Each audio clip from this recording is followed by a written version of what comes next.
Yo dije, quiero jugar en la primera liga, voy a encontrar la forma como sea. Me encuentro con el programa de Bridge, me cierra por todos lados porque te da la posibilidad de ir a San Francisco a armar una startup, de conocer un socio y de que te inviertan en la empresa. Entonces era como todo lo que estaba buscando. Hubo que pasar una prueba de las 40 personas que estaban ahí, quedaron 20. En San Francisco sí.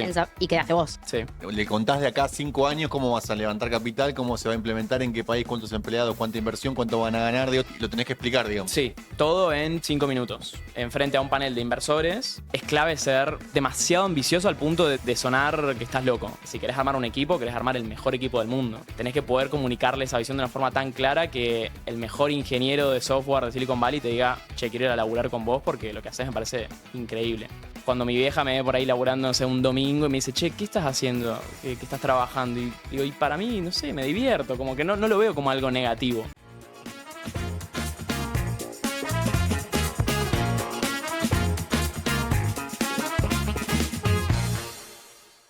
GEA Logistics es atención 24 siempre.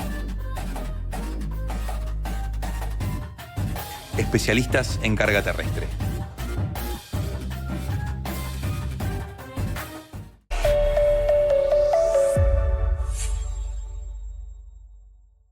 Muy buenas tardes para todos, gracias por estar del otro lado. Esto es Emprendedores Argentinos. Mi nombre es Bárbara Cabo y estoy acompañada por el señor Albano Piacenza. ¿Cómo andás, Al? ¿Todo bien? Muy bien. Tenemos, sí, lindo, acá está lindo. Acá está lindo. Lo que está lindo es nuestro próximo invitado, Sí. Te digo, tiene una historia. Mucho para preguntarle. Mucho para preguntarle. ¿Estás preparado? Yo me preparé, hice la tarea. Muy bien, me parece muy bien. Vamos entonces a presentarlo a él porque vamos a conocer la historia de un argentino que, escuchen esto, con apenas 20 y poquitos de años, ya pasó por Italia con una beca completa, trabajó en Australia, creó 2 startups y fue seleccionado entre miles de candidatos para uno de los programas de talento emprendedor más exigentes del mundo. En ese proceso llegó a convivir durante semanas en un castillo en Alemania con referentes de más de 20 países y allí formó el equipo con el que hoy busca acelerar proyectos de energía renovable a escala global desde Silicon Valley. Es la historia, de alguien que no solo entendió cómo funciona la innovación en los grandes hubs del mundo, sino que también está haciendo su propio camino en el universo Climate Tech con la ambición de resolver un problema real y urgente. Es argentino, es nuestro y le damos un muy fuerte aplauso que está acá en Emprendedores Argentinos al señor Bruno Calcano. ¿Cómo andás, Bru? Muy bien. Llegaste de Estados Unidos. Estamos ya directamente en el verano a full, así que nada, aprovechando estar con la familia, asados a full, y nada, muy contento. ¿Cómo es bueno, qué sé yo, hay tanto también igual por preguntarle, pero vamos paso a paso. Te iba ya a preguntar cómo era estar en Silicon Valley, ¿no? Pero, Bruno, contale a la gente cuántos años tenés. Yo 26, voy a cumplir 27 dentro de un mes, así que... Lo hice con pesar, como ya estoy grande.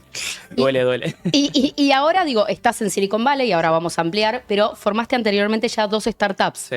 Que con esas 2 startups fue como medio, por decirlo de alguna forma, un entrenamiento para después ser elegido a lo que fue como un gran hermano, como decimos acá, de emprendedores que estuvieron en un castillo conviviendo 2 meses más o menos. 2 meses en el castillo y después 2 meses en San Francisco, así que fue largo, pero estuvo muy interesante. Contanos cómo arranca tu recorrido en este mundo de emprender y en algo tan complejo, ¿no? como lo que haces vos, que no es algo tangible, no es algo que uno puede tocar, es difícil también de poder explicar. A ver, creo que fue algo muy natural desde el inicio, como que siempre quise armar algo. De hecho, siempre en el colegio, en la secundaria, armaba cosas que no sabía que eran empresas o que podían ser empresas, entonces como que siempre se me dio muy natural de mejorar las cosas, porque siempre como que le veo el lado malo o lo que se puede mejorar. Entonces fue algo como muy natural. Y bueno, después saliendo de la universidad, se dio que ese tema de resolver problemas que siempre tenía en la cabeza, medio que se convirtió en crear una empresa, que después me enteré que era una startup.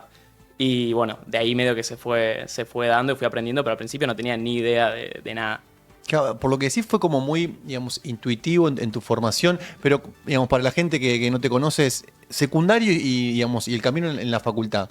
¿Qué estudiaste? Estoy pensando también en muchos jóvenes que por ahí tienen inquietud de esto de decir qué está roto para ver cómo lo puedo arreglar, pero para que sepan un poco ese camino y pueda materializarse.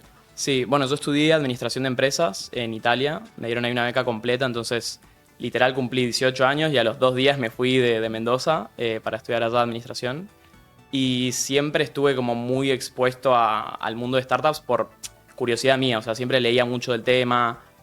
No sé, miraba, por ejemplo, Uber y decía, bueno, ¿cómo es que esto existe? Leí un libro de Oppenheimer que en su momento me abrió muchísimo la cabeza. Y bueno, de ahí un poco... O sea, la verdad, no diría que fue necesario sí o sí ir a la universidad, pero sí como esa curiosidad de, che, tipo, ¿cómo se arma una empresa? O me acuerdo mirar la lista de Forbes, viste, la gente más rica del mundo, Sí. y veía que todos eran emprendedores. Y decía, bueno, pero ¿por qué? O sea, ¿por qué gente que creó algo de la nada puede llegar a tener no solo poder, sino como tener un impacto tan positivo en el mundo? Y bueno, fue un poco así que empecé como a investigar más sobre qué significaba crear una startup. Y tuve la suerte de que en la universidad había un programa como de incubación.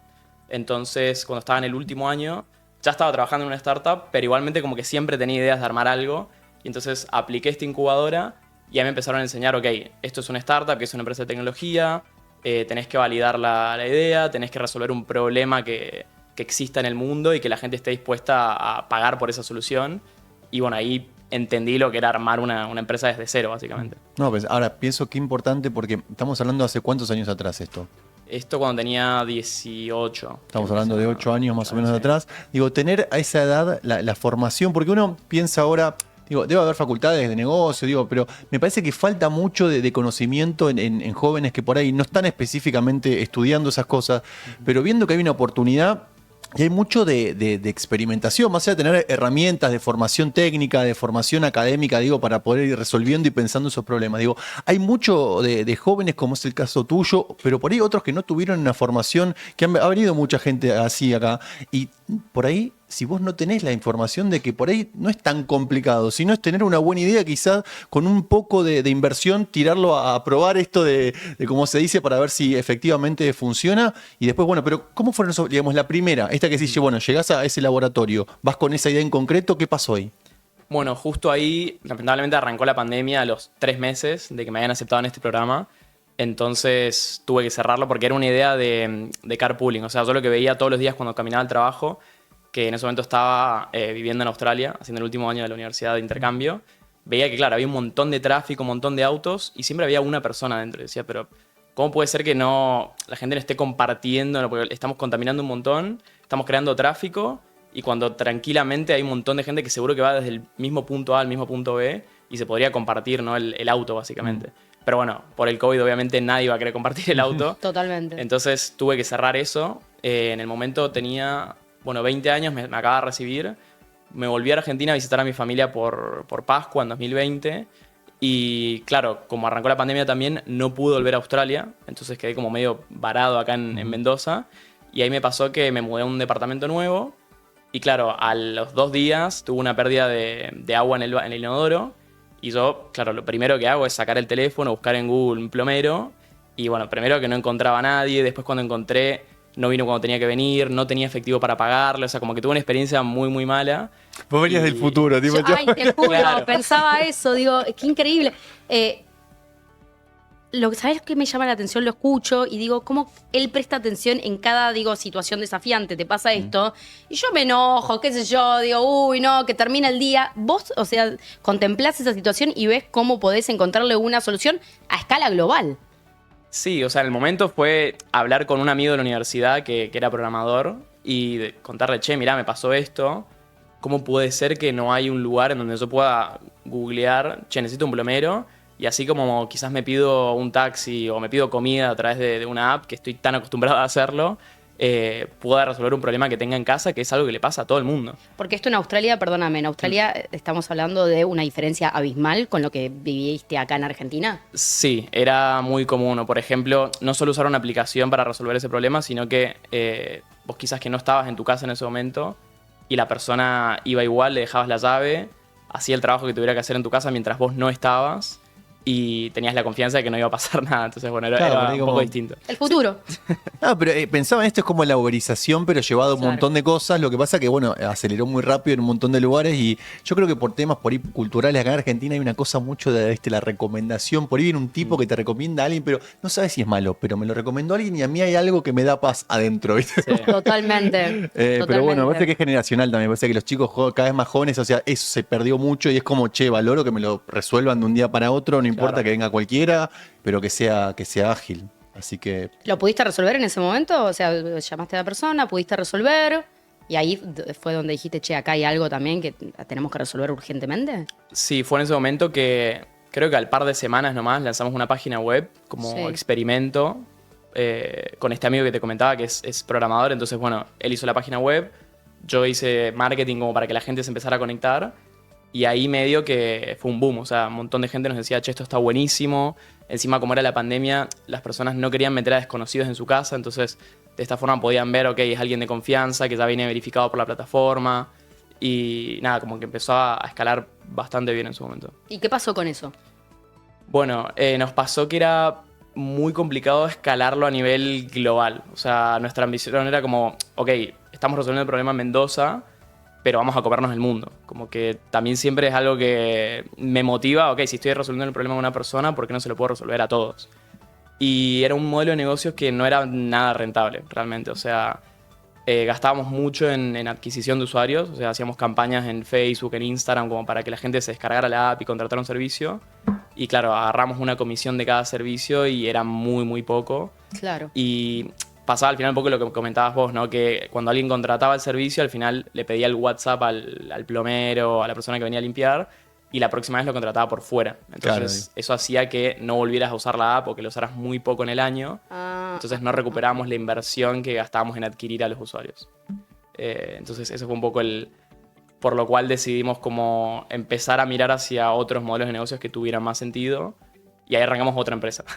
Y ahí arrancan con otra empresa, su segunda startup. Sí. Contanos de la segunda startup y digo también cuál fue esa problemática que viste para arrancar la segunda para después entender qué estás haciendo en la actualidad. Ok. Bueno, lo que pasó básicamente fue que con las empresas, o sea, las pymes que trabajábamos que usaban nuestra app para ganar clientes, por ejemplo, empresas pequeñas de limpieza o de plomería, nos pedían ayuda con la parte de gestión de clientes. O sea, como que nos decían, ok, ya uso la app, ya gano clientes, pero tengo un lío que papeles en la oficina, tengo acá un calendario pegado en la pared con todos los servicios, pero no sé quién tiene que ir mañana, no sé si tengo que mandar esta factura o no. Entonces como que empezamos a lanzar como funcionalidades para ayudarlos con la gestión del negocio.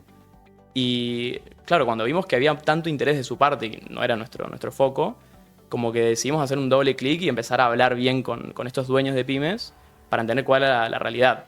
Y claro, nos dimos cuenta que más del 90% se iban usando Excel o papel y lápiz como para gestionar todo, o sea, los clientes, los trabajadores. Esto estamos hablando post pandemia todavía. Sí, todavía post pandemia. Y seguían, digo, con el Excel, con... Y a día de hoy, y no solo en Argentina, es algo que pasa todavía en Estados Unidos, pasa en Europa, pasa en todos lados. Perdónale, ¿de qué porcentaje más o menos se habla a nivel mundial que todavía sigue utilizando Excel, etcétera? Digo, en pymes para resolver cuestiones importantes de organización. En ¿Tenés un Europa número? está Sí. más o menos en un 70%.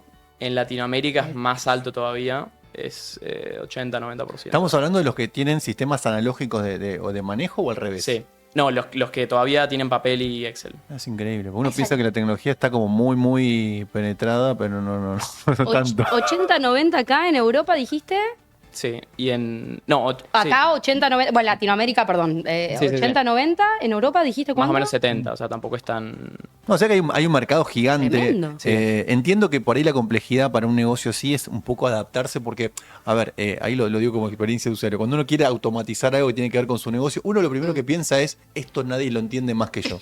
Y uno tiende a pensar que y delegar eso y a otra persona lo hará bien. Y además el proceso de adaptación al principio no es que va a ser un botón y empieza a funcionar automático, sino que es encontrar esa dinámica, cómo cargar datos que antes uno lo escribía en un papel que te acordaba que estaba debajo de un cajón y ahora es como, no, hay que cargarlo todo así, de esta manera. Pero me imagino que después eso, el impacto en el funcionamiento de un negocio, ¿cómo es? Sí, por eso nosotros hacemos mucho énfasis en toda esa parte inicial que vos comentabas de cargar los datos, de entender cómo funciona el sistema, como que les damos mucho apoyo. pero lo que vemos es que si ya utilizan el sistema una semana, las chances de que se queden utilizándolo por lo menos un año más son de entre 80 y 90%.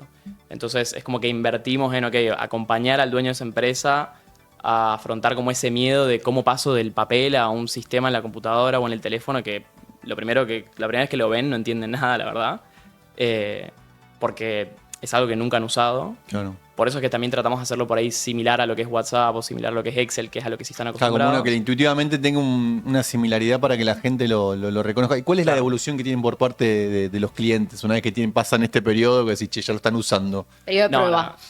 la verdad que les encanta. O sea, al principio teníamos miedo de eso, de que no le vieran tanto valor y que dijeran, che, está muy lindo, ¿viste? Pero no, deja. Y no, cuando ya se acostumbran a mandar las facturas por la plataforma. Claro. Cuando ven, por ejemplo, todas las horas que han trabajado los empleados en el mes y con un botón calculan automáticamente los salarios, que es algo que capaz les demoraba 2-3 días antes a final de mes, dicen tipo, che, no puedo volver a lo de antes. Es ¿Y imposible. esos sistemas para qué tipos de empresas funcionan? Digamos, desde, si querés mencionarme la más sencilla a lo más complejo. Sí, son pymes pequeñas de servicios para el hogar. Entonces, por ejemplo, empresas que hacen limpieza, empresas que hacen plomería, empresas que hacen, instalación de aires acondicionados, paneles solares, todo ese tipo como de Son servicios. esos rubros puntuales, Sí. digamos. Bueno, muy bueno, muy bueno. ¿Y qué pasó? Digo, ¿finaliza esa segunda startup también? No, esa sigue existiendo. ¿Sigue existiendo? Sí, tenemos clientes en Europa. y Pero es Latinoamérica. paralelo, digo, a lo que después termina sucediendo. Digo, sigue funcionando de forma paralela a lo que, ahora vamos a hablar de eso, a lo que termina siendo que te llamen para irte a vivir a un castillo durante 2 meses. O sea, ¿siguió funcionando paralelamente? Sí, sigue funcionando.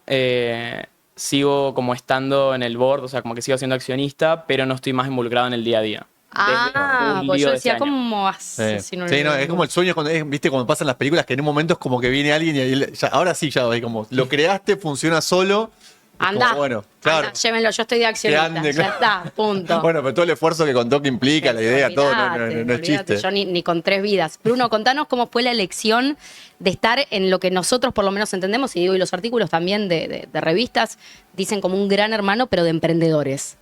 Sí, bueno, todo nace un poco porque siempre tuve esta como ilusión de ir a San Francisco y trabajar en resolver un problema global como súper ambicioso, que si bien lo estamos resolviendo con la segunda startup, pasó un poco lo que decías, ¿no? Como que siento que ya camina y que ya funciona la empresa y como que me empezaban a llamar otras cosas y sentía que no era lo mejor ni para la empresa ni para mí que siguiera como involucrado en el día a día, entonces bueno, decidí como dar un paso al costado. Por suerte igual mi socio lo tomó muy bien, seguimos siendo amigos, el equipo también, la verdad que... Me gustó el seguimos siendo amigos, es Sí. interesante. Sí, porque es una relación medio que... Sí, lo sabemos porque acá nos cuentan, Sí, así que eso la verdad tuve mucha suerte. Sí. De hecho estuve con ellos la semana pasada en un viaje del equipo y excelente.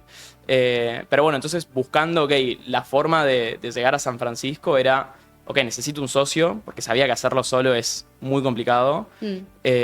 Y necesito inversión para armar algo en San Francisco. Y necesito también saber qué, porque como venía muy metido en la última startup, no había ni siquiera pensado bien qué es lo que quería hacer. O sea, tenía algunos problemas identificados, pero... Pero para que la gente entienda, digo, vos decís, che, yo voy con la ilusión de ir allá porque es como ir a jugar a Europa al fútbol. Digo, como, pero vos no es que un jugador de fútbol va porque lo contratan y va y llega. O sea, vos vas como un bolsito y decís, che, vengo a ver qué onda acá porque acá están los mejores, quiero aprender de los mejores, quiero trabajar con los mejores. Literal, yo dije, quiero jugar en la primera liga, voy a encontrar la forma como sea. Y ese fue el objetivo a principio de año. Se lo comuniqué a mi socio, quedamos en que en julio dejaba la empresa. Y mientras dije, bueno, ¿cómo lo materializo?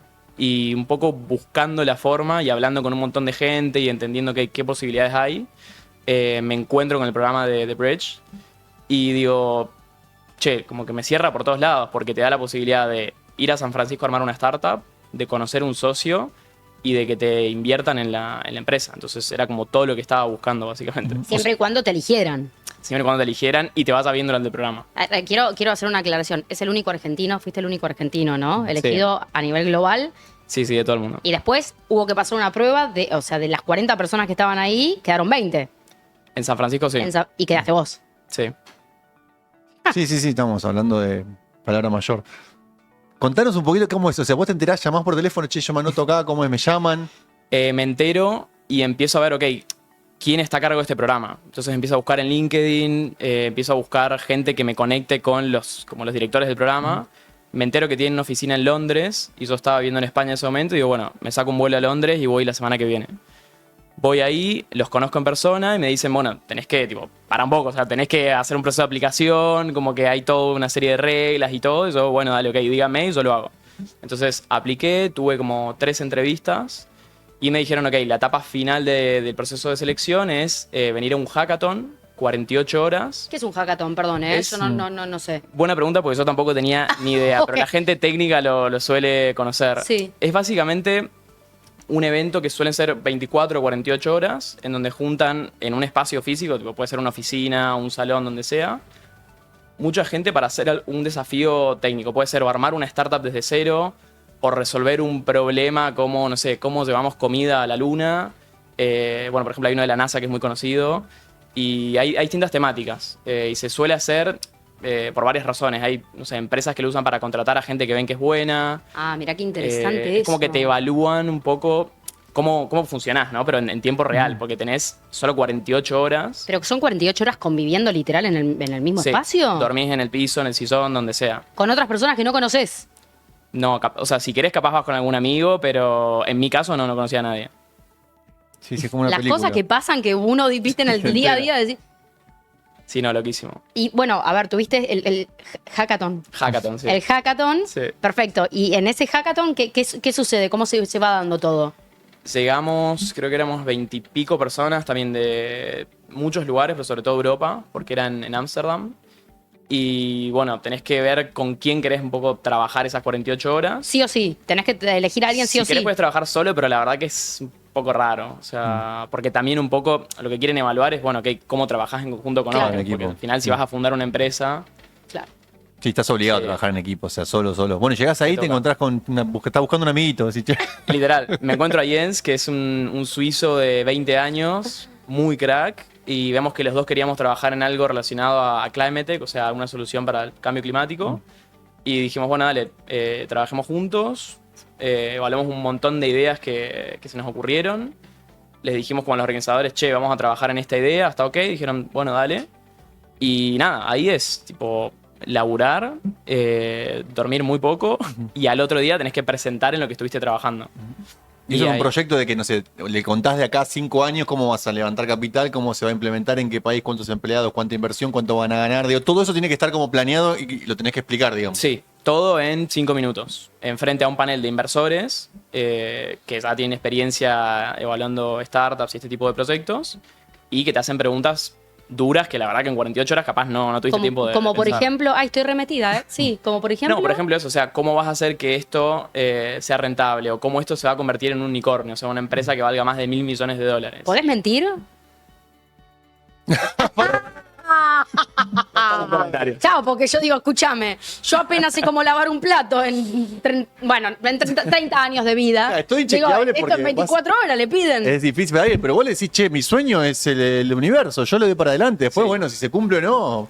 También un poco lo que evalúan es tu capacidad de poder comentar esa visión y ver cómo te las arreglás en el momento. Vos sabés que Ah. acabas de dar en algo, no sé si escuchaste el otro día a Sam Altman, que dijo algo que me pareció como que nos quedamos pensando muchísimo sobre eso, que es que, a ver, de modo resumido, decía que los emprendedores que no supieran explicar en una cantidad de minutos qué es lo que hacen y por qué eso va a funcionar bien, van a fracasar.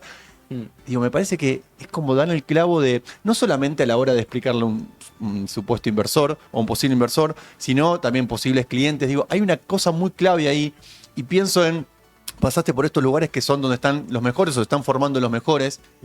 Si me puedes decir, che, mira, estas 3 cosas son las que tiene que tener en cuenta un emprendedor para que le funcione una idea, más allá de todo lo que tiene que ver con el desarrollo, digo, a la hora de comunicarlo. Buena pregunta. Yo creo que hay que hacer una diferencia entre los tipos de emprendedores o el tipo de empresa que quieran crear. Porque empresas hay de todos los colores y formas. Yo en lo que siempre he estado más expuesto es startups, o sea, una empresa que pueda llegar a valer más de $1.000 millones y que resuelva un problema global.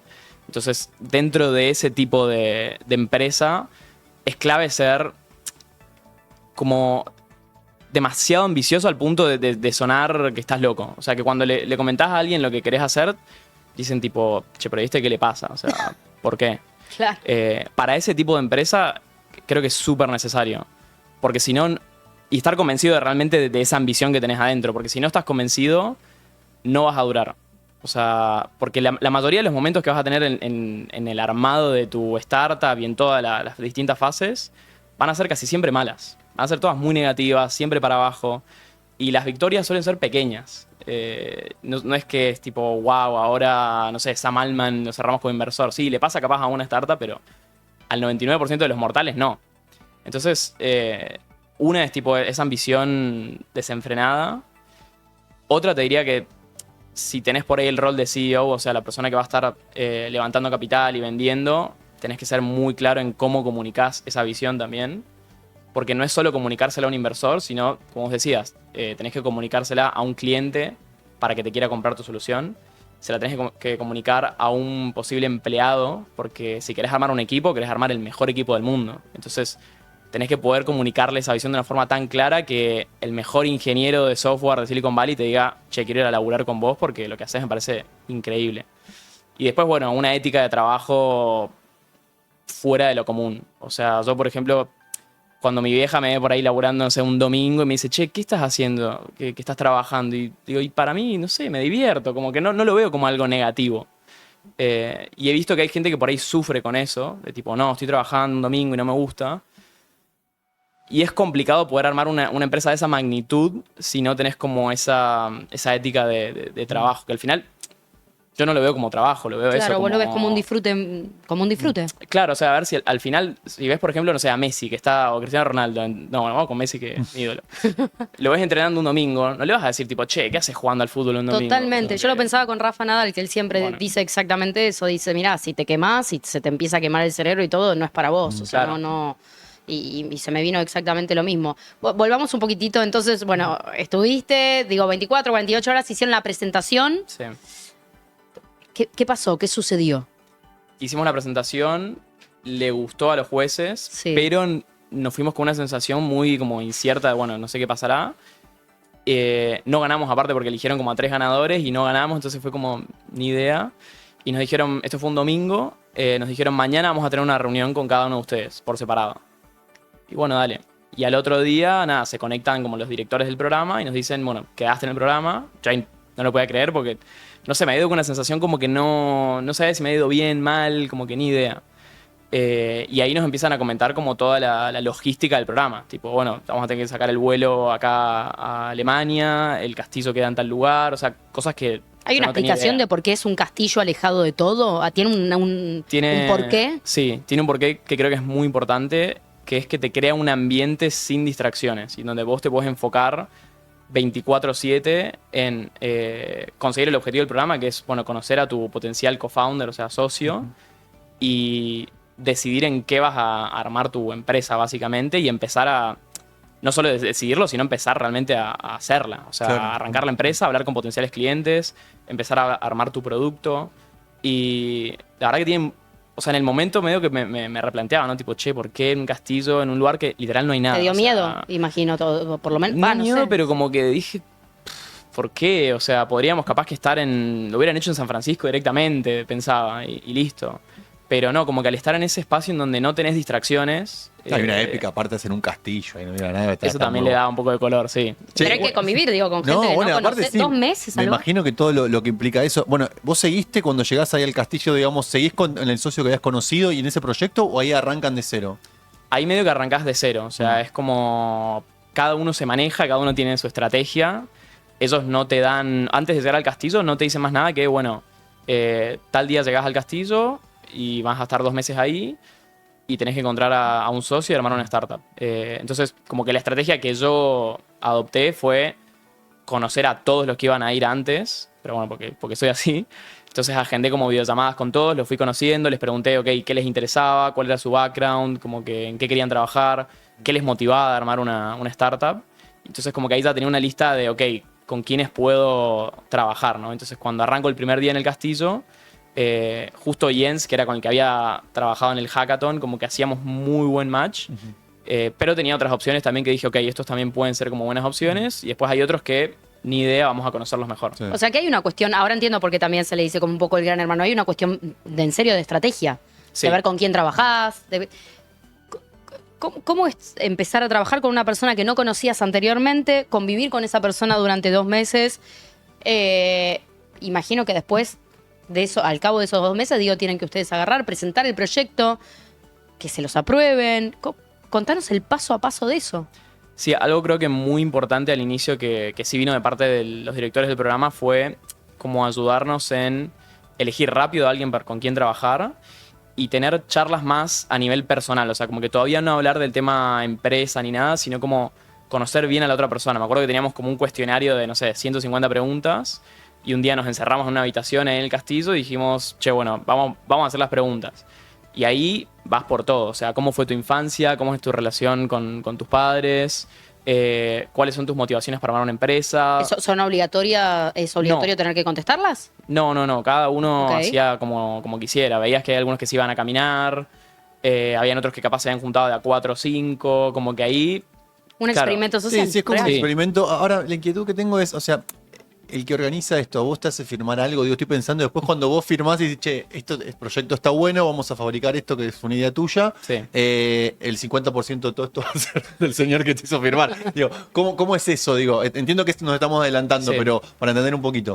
Claro, vos antes de ir obviamente firmás un contrato. Lo que dice básicamente es que si vos conocés a un socio durante el programa y terminan creando una empresa, ellos después del programa tienen el derecho a invertir un ticket de cierta cantidad por cierta cantidad de porcentaje de la empresa y tienen esa prioridad por sobre otros inversores. Entonces como Bien. que tienen el derecho a ser tu primer inversor, Claro, digamos, pero de a los- unos términos que son bastante favorables para ellos. Lo que pasa es que de los 40 mejores del mundo los llevas ahí a un castillo, lógicamente te va a salir bien en algún Y, o sea, momento. ellos apuestan, me imagino que hay una Claro. inversión ahí, no sé cómo es el tema de la financiación del programa, pero digo, vos estás un poco también yendo a buscar eso, más allá, no sé si eso exactamente, Es un pero digo, win-win. estás como empujando que aparezca gente que te Sí. apoye un proyecto. Sí, porque sobre todo si tenés como la validación inicial de, ok, estoy resolviendo un problema que importa, que la gente o las empresas están dispuestos a pagar por solucionarlo y estoy trabajando con un socio que creo que la vamos a romper, el próximo paso es, ok, necesitamos capital para empezar a desarrollar el producto, para hacer las primeras ventas, para contratar a los primeros empleados. Entonces, como que si todo sale bien, te hacen el camino muy fácil, digamos, Claro, en ese sí, sentido sí, te de apoyo. tenés la primera inversión, dale. Bueno, ¿y cómo siguió entonces? Bueno, ahí estuvimos conociéndonos mucho a nivel personal al principio. Después pasamos más al lado de, ok, ¿en qué queremos trabajar? Los dos como que queríamos resolver un problema global, ambicioso, que nos motivara. Y un poco lo que encontramos fue que en la próxima década, o sea, en los próximos 10 años, el mundo necesita generar un 30% adicional de energía, que para ponerlo en contexto es como agregar un Japón cada año durante los próximos 10 años, o sea, en consumo de energía, que es una locura. Y Sí, una locura. la red eléctrica actual no se la banca. O sea, si vos hoy en día empezás a añadir esa capacidad, Vuela tendríamos todo. cortes de luz todo el tiempo. Entonces, ¿qué alternativas tenemos? Una es, bueno, seguir quemando carbón y gas, que es lo que ya estamos haciendo, que es lo que está acelerando el cambio climático. Otra alternativa por ahí sería energía nuclear, pero para abrir una planta nuclear por ahí te demorás 20, mucho 30 tiempo, años, entonces en esos 10 años no lo puedes solucionar. Y la mejor alternativa es energía renovable, o sea, paneles solares y molinos eólicos, pero a gran escala, o sea, gigantes. Lo que pasa es que de esos proyectos de energía renovable, por ejemplo, si vos querés poner un campo de miles de paneles solares, hoy en día esos proyectos se hacen, ¿no? Pero después cuando realmente se van a construir, hay un 90% de proyectos que no se construyen nunca. Porque no pasan por la parte de lo que se llama permisología, que es básicamente entender que todo lo que vos necesitas realizar y con todo lo que tenés que cumplir para poder construir esos paneles solares esté aprobado por el gobierno y que cumpla con las medidas medioambientales Ok. correspondientes. Una burocracia, digamos, básicamente. Sí, y también a nivel técnico que, por ejemplo, con la subestación a la cual te vas a conectar tenga suficiente capacidad. Claro. Y si no lo tiene, hay que hacer una inversión bastante grande de actualizar la subestación. Y eso es un costo bastante grande. Entonces ahí es donde también se suelen caer muchos de los proyectos. Ahí es donde vieron el problema ustedes. Claro, dijimos, ¿cómo puede ser que al final estemos como frenando la transición energética hacia los renovables, que son la mejor solución? Y no son los próximos 10 años, sino de acá al infinito, porque o sea, la energía solar y eólica no se va a acabar, a menos que se apague el sol, pero bueno, esperemos que no pase. Entonces, cuando vimos que era un problema como tan burocrático y que hoy en día se resuelve también de forma como muy manual, yo decía, de nuevo, como que me tengo que meter a solucionar esto porque el impacto puede ser una locura. Porque si no generamos esa energía adicional, no vamos a tener, por ejemplo, autos eléctricos, no vamos a tener inteligencia artificial, no vamos a tener va a ser electrificación en las necesario casas. Y también hay una correlación muy directa entre la calidad de vida de las personas y la cantidad de energía que consumen. Y actualmente digo, bueno, ustedes agarraron, eran 40, quedaron 20. ¿Cuál es el estadio actual en el que están? ¿Qué están haciendo exactamente hoy en Silicon Valley? Hoy en Silicon Valley, bueno, hay un spoiler ahí que comentar, que es que al final no funciona la relación con Jens. Este fue bastante reciente. Por un tema muy personal de él, o sea, realmente se dio cuenta como que era mucho más complicado armar una empresa de lo que parecía, y también, ahora tiene 20 años, como que prefería quizás postergar un poco esa decisión. Y ahí me encontré un poco en la disyuntiva de, ok, o busco otro socio, como que, ¿qué hago, no? Y como yo también me di cuenta que encontrar un socio al final es muy complicado, porque al final te estás metiendo en una relación que si va bien vas a estar 5 o 10 años, o sea, es medio que como un matrimonio. Sí. Y dije, bueno, prefiero no apurarme en eso por ahora. Entonces eso está como medio en pausa mientras sigo conociendo potenciales co-founders y sigo hablando también con empresas para ver cómo resolver este problema, porque me encanta tipo resolverlo. De hecho, ahora en Argentina estamos investigando un poco sobre el tema. Y a la vez me estoy involucrando en otras cosas.